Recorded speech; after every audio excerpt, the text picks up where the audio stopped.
3 times a day we call the power of 3, and it begins with the soil and gut syndrome. Dr. Natasha McBride has spoken a lot at Weston A. Price conferences, and she's got a book, The Gut and Psychology Syndrome.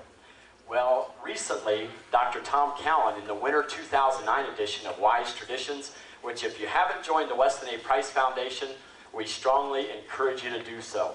They have the quarterly publication that comes out that's just fabulous, but most importantly, they're the engine behind providing the education for all this, and to a large extent, a lot of the food freedom issues as well, along with Farm to Consumer Legal Defense Fund.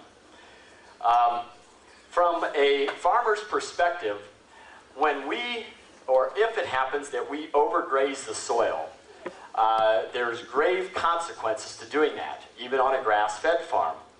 And this overgrazing can be seen as the same thing of what we do to the inside of our gut. When we put processed foods, antibiotics, chemicals, vaccines, GMOs, MSG, aspartame, etc., that destroys the grass, which is like the intestinal flora in our gut.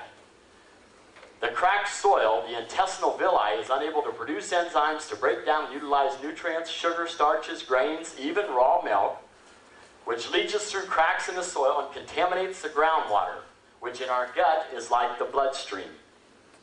And so, as we have this leaky gut syndrome in the gut because of all the less than ideal food choices that we make, it pollutes our blood.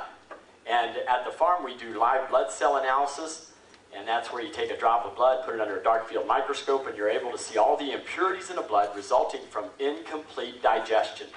And incomplete digestion is caused by how a food is produced, processed, and prepared.